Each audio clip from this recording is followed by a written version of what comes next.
While countries around the world are struggling with economic crises, political instability, and social unrest, one Southeast Asian nation is quietly thriving. Malaysia's economy is growing at 4.4 to 5.2%. Unemployment is at a historic low of 3%, and foreign investment is flooding in faster than almost anywhere else in the region. Meanwhile, neighboring countries face recession, debt crises, and declining living standards. So what's Malaysia doing differently? How did they become one of Asia's most stable, prosperous, and rapidly growing economies while others struggle? The answer isn't luck, it's smart policy decisions, strategic positioning, and 10 things Malaysia got right that other countries are still getting wrong. In this video, we're counting down the 10 reasons Malaysia is winning the economic game in 2025. From their diverse economy to their multicultural advantage, from strategic geography to smart governance. These are the decisions that transformed Malaysia from a developing nation into an upper-middle-income economic powerhouse. Let's dive into Malaysia's success story. Number 10. Strategic geographic location. Malaysia controls something priceless: access to the Strait of Malacca, one of the world's most important shipping lanes. Over 40% of global trade passes through this narrow waterway between Malaysia and Indonesia. This isn't just good luck. Malaysia has leveraged this position brilliantly. Geography gave us opportunity, explains Ahmad Razak, a Malaysian trade economist. But smart policy turned that opportunity into prosperity. We built world-class ports, streamlined customs, and made Malaysia the easiest place to do business in Southeast Asia for shipping companies. The port of Port Klang is now the 12th busiest container port globally. Singapore might get more attention, but Malaysia handles massive cargo volumes at lower costs, attracting businesses that want Southeast Asian access without Singapore's premium prices. This geographic advantage generates billions in port revenue, logistics jobs, and economic activity that many landlocked or poorly positioned countries can never access. Number 9. Economic diversification done right. While many developing countries depend dangerously on one or two industries, Malaysia has built one of the most diversified economies in Asia. Manufacturing accounts for 23% of GDP, services contribute 58%, agriculture provides 8%, and natural resources add another 8%. No single sector dominates so completely that its failure would crash the entire economy. Malaysia learned from the 1997 Asian financial crisis, notes Dr. Priya Sharma, an economist at Sunway University. Countries that depended too heavily on one sector got destroyed. Malaysia deliberately diversified: semiconductors, palm oil, tourism, Islamic finance, petrochemicals, manufacturing. If one sector struggles, others compensate. This diversification saved Malaysia during COVID when tourism collapsed. Manufacturing and exports to China surged, compensating for lost tourism revenue. When global chip shortages hit, Malaysia's dominant position in semiconductor testing and assembly generated massive export revenue. Other countries with narrow economies suffered devastating recessions. Malaysia's diverse economy absorbed shocks and kept growing. Number 8. The Islamic finance hub strategy. While other countries ignored Islamic finance, Malaysia made a strategic bet, becoming the global center for Islamic banking and finance. Today, Malaysia is the world's largest issuer of sukuk, Islamic bonds, and leads globally in Islamic finance innovation. Malaysia saw opportunity where others saw a niche market, explains Amina Hassan, an Islamic finance specialist in Kuala Lumpur. We built the infrastructure, created the regulations, trained the expertise, and positioned Malaysia as the place for Islamic finance. Now, countries and corporations worldwide come to Malaysia to raise Islamic capital. The strategy worked spectacularly. Malaysia's Islamic finance sector is worth over $2 trillion, attracts massive investment from Gulf states, and employs thousands of high-skilled workers. While other countries fight for scraps of conventional finance dominated by New York and London, Malaysia owns an entire financial sector that's growing faster than conventional banking. Number 7. Managed multiculturalism as economic advantage. Malaysia is 60% Malay, 23% Chinese, 7% Indian, plus indigenous groups. This diversity could have torn the country apart, but Malaysia turned multiculturalism into economic advantage. Each community maintains distinct identity while contributing unique strengths. The Chinese-Malaysian community drives entrepreneurship and trade connections to China, explains Li Wei Ming, a Chinese-Malaysian businessman. Indian Malaysians excel in professional services and connect us to India. Indigenous communities protect our environmental resources. Malays dominate the government and ensure political stability. Together, we're stronger than any monoculture could be. This diversity makes Malaysia attractive to global businesses. Chinese companies feel comfortable because of the Chinese community. Indian firms find familiar faces. Western companies appreciate English-speaking professionals.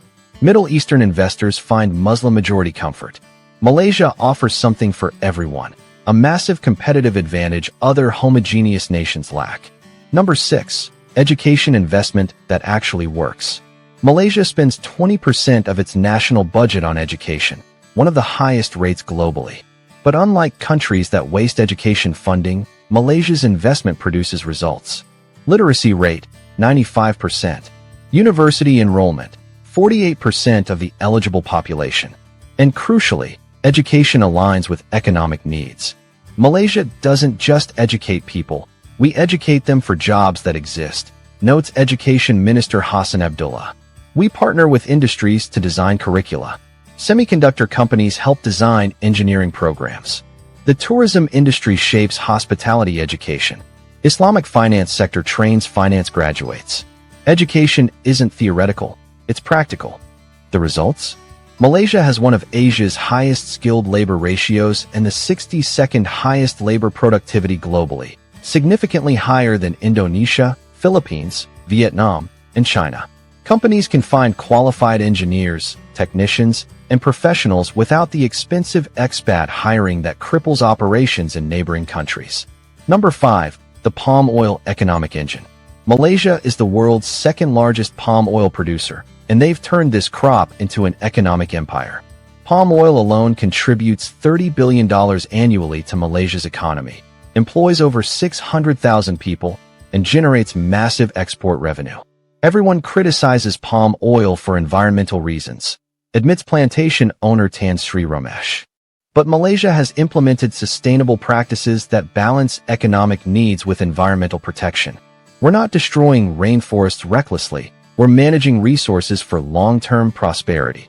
Malaysia set an example by implementing sustainable palm oil certification, improving yields through research, and investing in downstream industries. They don't just export raw palm oil, they refine it, create derivatives, and manufacture finished products. This value addition multiplies revenue and creates higher-skilled jobs. While other agricultural economies stay poor by exporting raw materials, Malaysia climbed the value chain intelligently. Number 4. The China Plus One manufacturing gold mine. When global companies decided they were too dependent on Chinese manufacturing, they needed alternatives. Malaysia positioned itself perfectly as the China Plus One destination, stable, skilled, and ready for investment. The strategy worked phenomenally. Apple, Samsung, Intel, and dozens of other tech giants massively expanded Malaysian operations. Foreign direct investment in manufacturing surged 80% in 2024 alone. The electrical and electronics sector now contributes over 40% of Malaysia's exports. We didn't wait for companies to discover us, explains Investment Minister Tengku Zafrul. We actively courted them with incentives, streamlined approvals, and infrastructure investment. When Apple wanted alternatives to China, we had sites ready, skilled workers available, and permits pre-approved. Our competitors were still debating policy while we were signing contracts. This proactive approach transformed Malaysia into a critical node in global supply chains, particularly semiconductors, where Malaysia handles 13% of global testing and assembly. Countries that hesitated or created bureaucratic obstacles missed this massive opportunity. Malaysia seized it aggressively. Number 3. Fiscal discipline and smart subsidies. While neighboring countries drown in debt from wasteful subsidies, Malaysia has shown remarkable fiscal discipline. The government has been gradually reforming subsidies, ending blanket fuel subsidies, and implementing targeted assistance instead. We used to subsidize fuel for everyone, including rich people driving Mercedes, notes Finance Minister Amir Hamza. That was stupid. Now we target subsidies to people who actually need help and save $20 billion annually that we invest in healthcare, education, and infrastructure. Malaysia's fiscal deficit dropped from 5% of GDP in 2023 to 4.3% in 2024, with targets to reach 3% soon. Government debt is 64.6% of GDP, high but manageable and declining. Compare this to countries with 100% plus debt to GDP ratios and you understand why investors trust Malaysia while fleeing unstable economies. Fiscal discipline isn't sexy, but it's essential, and Malaysia demonstrates the political courage to implement painful but necessary reforms. Number 2. Tourism infrastructure and marketing excellence. Malaysia receives over 26 million tourists annually, contributing $20+ billion to the economy. But tourism numbers alone don't tell the story. It's how Malaysia captures tourism dollars through smart infrastructure and marketing. We don't just attract tourists, we make them spend money, explains Tourism Director Rashid Karim. We built world-class airports, efficient public transit, diverse accommodation from budget to luxury, and experiences for every traveler type. Beach vacations in Langkawi, cultural experiences in Malacca, urban excitement in KL, nature in Borneo. We offer everything. Malaysia also markets brilliantly. The Malaysia Truly Asia campaign positioned Malaysia as Asia's most diverse destination. While Thailand focuses on beaches and Japan emphasizes culture, Malaysia sells a variety: Muslim-friendly tourism for Middle Eastern visitors, Chinese New Year for Chinese tourists, food tourism for everyone. This segmented approach captures multiple markets simultaneously while competitors fight over single niches. Number 1. Political stability through pragmatic governance. The number one reason Malaysia succeeds while others struggle: political stability. Since independence in 1957, Malaysia has avoided coups, civil wars, and the political chaos plaguing many developing nations. Not because they're authoritarian, Malaysia is a functioning democracy, but because they prioritize pragmatism over ideology. Malaysian politics isn't perfect, admits political analyst Dr. James Uy. We have corruption issues, ethnic tensions, and policy disagreements.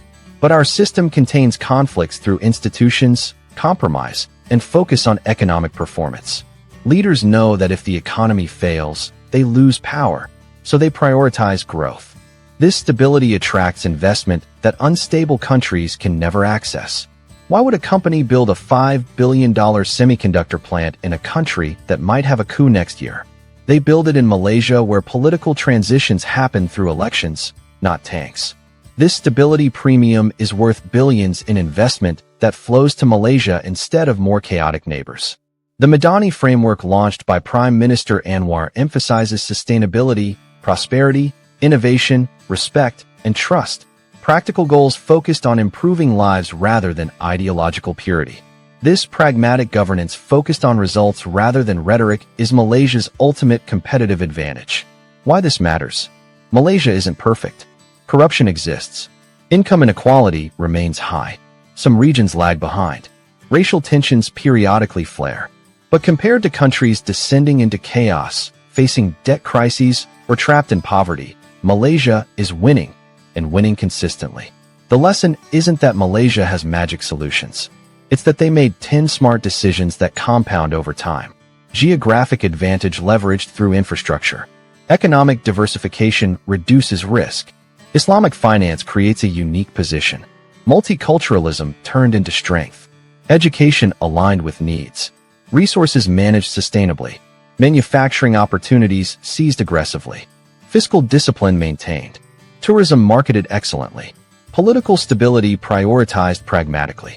Other countries could learn from Malaysia's playbook. But learning requires admitting what you're doing wrong and having courage to change, something many struggling nations refuse to do. We want to hear from you. Have you been to Malaysia or lived there? Does this success story match what you experienced? Are there other factors we missed that explain Malaysia's success? And for viewers from countries struggling economically, what could your country learn from Malaysia's approach? Share your perspectives in the comments. If this breakdown helped you understand Malaysia's rise, smash that like button and subscribe.